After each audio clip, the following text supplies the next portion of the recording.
Hi everyone, hope you're all doing well. Today I'm going to give you a preview for the week ahead. It is a busy one. I'm going to say it is the busiest week, the craziest week for the stock market we've had all year. So I'm going to tell you what I'm looking at going forward this week. Hope you enjoyed the video, guys. Let's get started. Now, just a quick shout out. I'll post it as the pinned comment in the comment section, but the offer from Webull is coming to an end in 3 days time. So this is your last chance to go get this really good offer from them. I don't normally do promotions with Webull, but I just thought it was such a good promotion. I'll share it with you guys.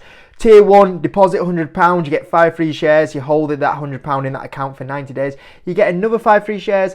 And Tier 2, if you do £2,000, you get 15 free shares. And if you hold that £2,000 in that account for 90 days, you get another 15 free shares. Guys, on average, this is working around about £40 on the Tier 1 option of free shares, sometimes even more. It's a free Nando's. That's why I'm doing it, guys. It's a really good offer for you guys.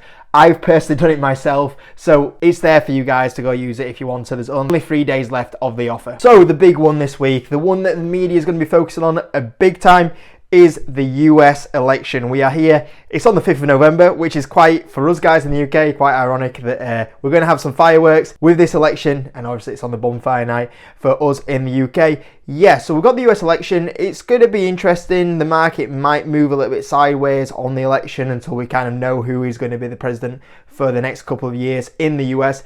My thoughts is that either way, the stock market will do okay if Kamala Harris does come in or if Trump does come in.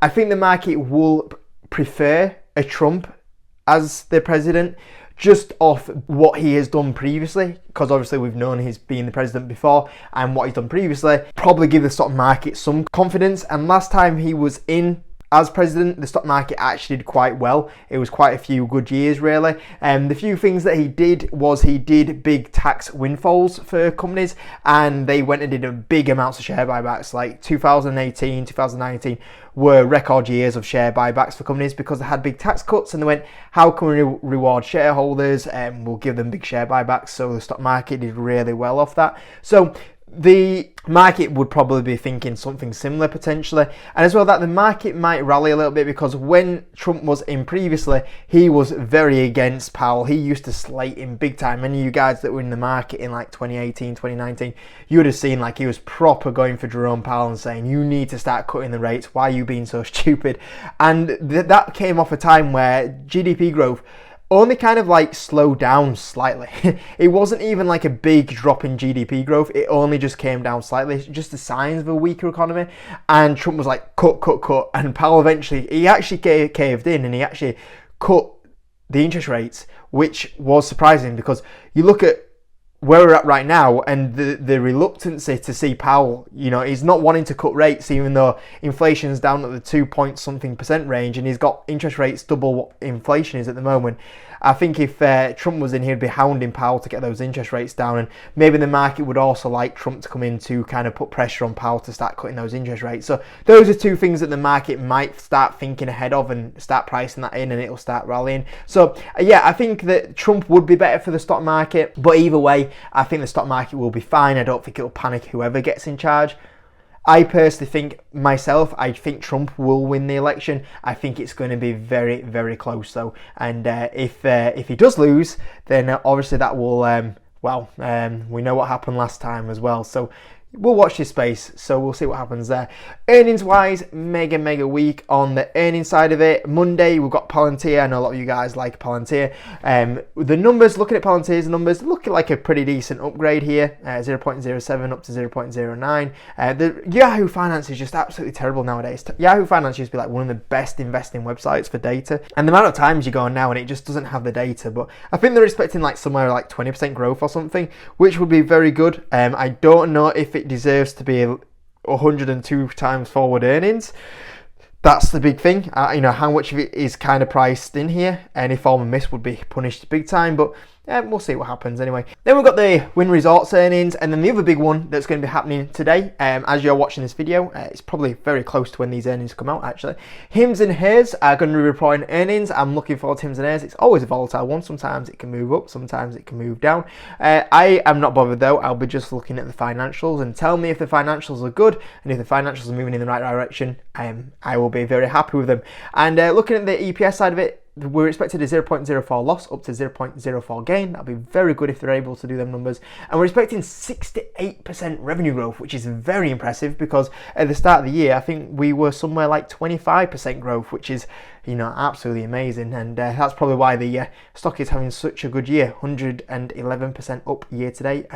This stock is uninvestable, if you remember that. But I'll look at Hims and Hers, and I actually don't think it's like a terrible value. If I go on Yahoo Finance now and go on the forward P, it's 48 times forward earnings. I mean, 48 forward times earnings for a company that's doing these EPS numbers and growing, nearly 70% year over year is not bad value. You look at Palantir, and, you can argue the case that Palantir is a better company, a stronger moat. I would say that is very true. But do you pay 100 and something forward times earnings for a company growing at 20%, or do you pay what Hims and Hers is, what did we say, 40 times earnings, was it, for a 70% growth company?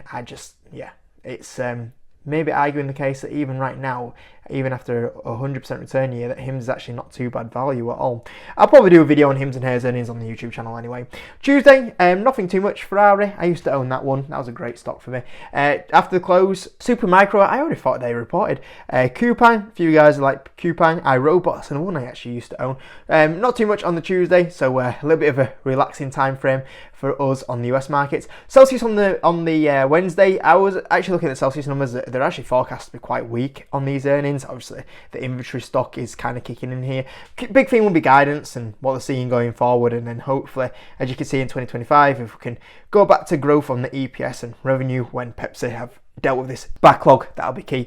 The one thing that I'll be looking forward to is the international growth. That'll be the big one for this quarter, because obviously we've seen the inventory issues hit them from Pepsi at the moment, but the UK part of the business isn't done through Pepsi. It's done by a separate company. So if the international growth is good, that's what I'll be really happy with in this quarter. That's what I'm currently staring at. CVS Health are reporting as well. Toyota on the close. AMC, Qualcomm, Elf, that's having a tough time at the moment. I personally prefer Warpaint over that one, but yeah, a few people like that one. Mercado Libre, I mean, these guys just smash it, so I'm looking forward to what they do. I'm looking at all these numbers here, and I think they'll just completely come in with mega beats on Mercado Libre. What a company that has been as well. On the Thursday, not too much. Datadog, I always look at that one, but never the value that I like. Affirm, Unity, I don't like Unity. Rivian, Blocker reporting, I own Block. Airbnb, hopefully that gets to interesting levels. Pinterest, looking at the other kind of stocks in this space, they should do decent numbers, I would expect.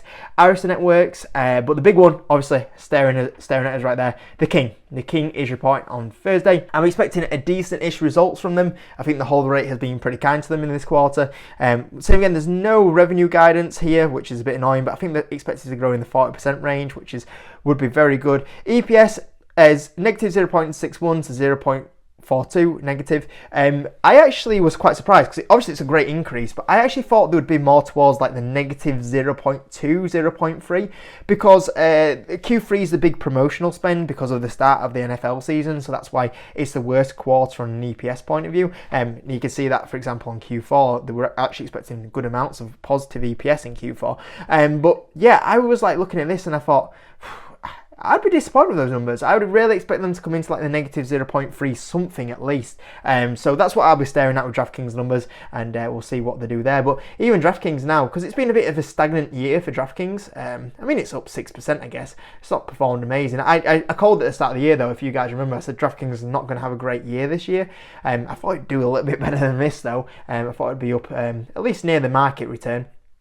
But yeah, 54 times earnings for this company here. Same again, I'm looking at this one thinking, for a company that's going at this sort of level, this has actually not got to terrible valuations when you look at some of the stocks in the market right now. So yeah, I'm not too sure on that one. And then on the UK side, we do have a couple of companies on the UK side.